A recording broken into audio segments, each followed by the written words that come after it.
They say there are two sides to every story. Consider both before you form an opinion. Easier said than done. Look at the conflict in Ukraine. One side is dominating the global narrative. The other side has been proclaimed the villain. I'm talking about NATO and Russia. And while there's a solid case against Russia here, this story too has another side. And as the tellers of the story, we must dwell on and reflect it. Vladimir Putin's aggression is being called out, and rightly so. Invading a sovereign country cannot be justified. But what led the world to the point of this invasion? Leaders in Moscow say they are the aggrieved party. They are the victims of NATO's eastward march, and they're only acting in self-defense. Here's why. Over the past 25 years, NATO has been creeping closer to the Russian border. Former Soviet states have become NATO members. This military alliance has technically absorbed the entire security belt of Moscow. Russia sees this expansion as a provocation. It hurts their security interests and won't end well for both sides, they said. The warnings were clear. NATO ignored them. Call it their myopia or arrogance. They downplayed Moscow's concerns, kept proceeding with new rounds of expansion until things blew up in Ukraine. Did NATO push Ukraine into this war? Hello and welcome to Gravitas Plus. I'm Palki Sharma Upadhyay, and today I want to discuss why NATO cannot escape the blame for what's unfolding in Ukraine. First things first, what is NATO? The North Atlantic Treaty Organization, a security alliance between North America and Europe. It was formed after the Second World War. The goal, they say, was to protect democratic freedom. On the 4th of April 1949, the North Atlantic Treaty was signed. This treaty was simply an anti-Soviet accord aimed at countering any future aggression by the USSR. It established a new balance of power in Europe. It promised all members collective security. That's a core principle laid out in Article 5 of the NATO Treaty. It obliges member states to protect each other in case of a war. It says an armed attack against one ally will be an attack on all allies. Meaning, if one NATO nation is attacked, all NATO nations will retaliate. This allowed NATO members to pool and share their military resources. They built efficient defense capabilities, but there was more to NATO than just defense. It was an alliance of liberal countries, an engine of democratization that was supposed to promote common values and interests, also push back against the rise of communism. Naturally, Moscow saw this alliance as a threat to its interests. In response, it created the Warsaw Pact in the year 1955. It was a counterweight to NATO, the Warsaw Pact. These were the members. Their goal was the same. If one Warsaw Pact member is attacked, all others will defend it. In Russian historical memory, there were 5 reasons why such a pact was justified, 5 major invasions when the West threatened Russian interests. This includes the Polish occupation of the Kremlin in early 17th century, the Swedish invasion of Russia in early 18th century, the Napoleon invasion of the 19th century, and the 2 wars with Germany in the 20th century. In each case, the very essence of the Russian state was threatened.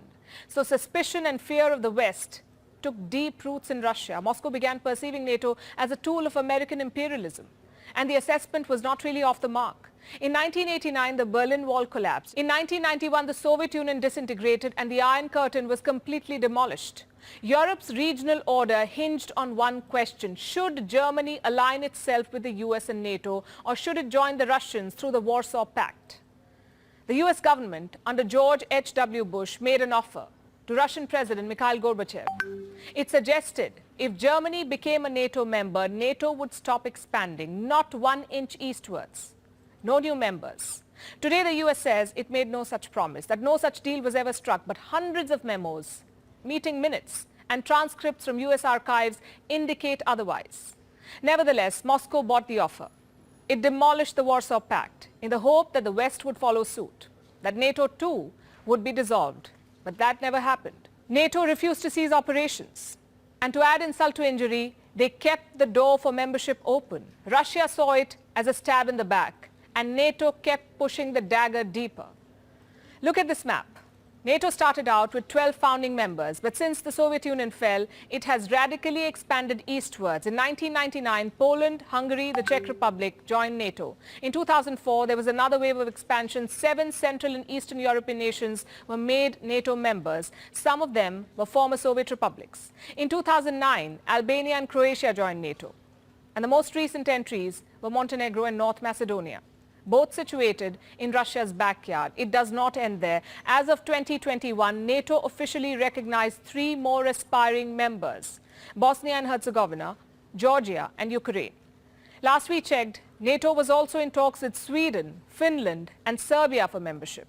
So to put it simply, much of Eastern Europe, which once used to be part of the Soviet Union, has now joined NATO, and this happened despite Russia's protests and warnings.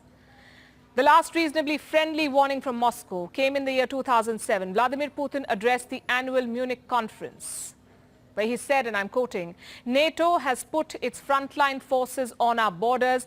This expansion represents a serious provocation that reduces the level of mutual trust, and we have the right to ask, against whom is this expansion intended, and what happened to the assurances our Western partners made after the dissolution of the Warsaw Pact?" These sentiments have been echoed by a host of American strategists. I'll give you a few examples.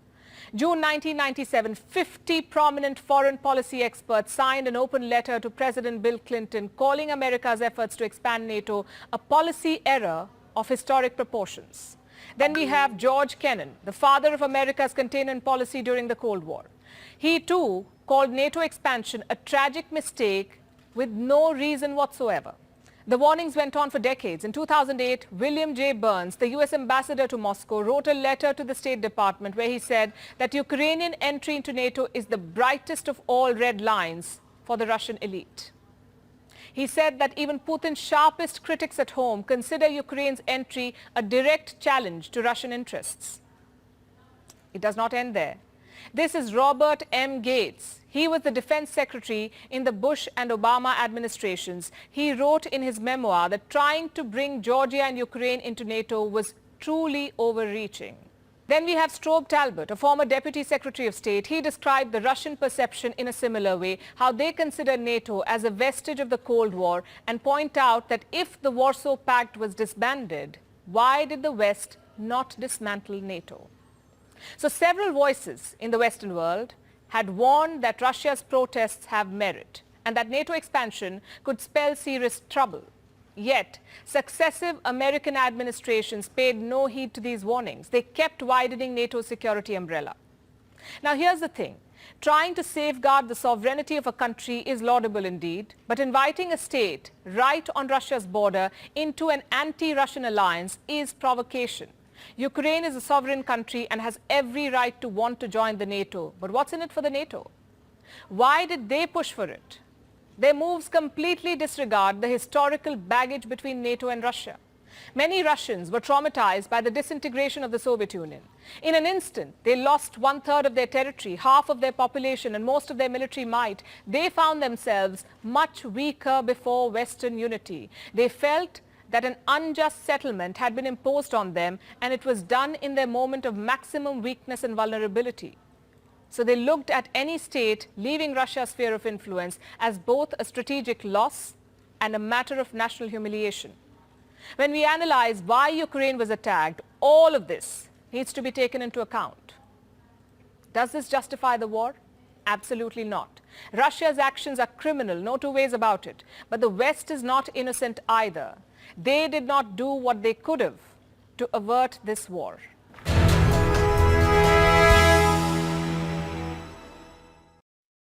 How to get super fast Wi-Fi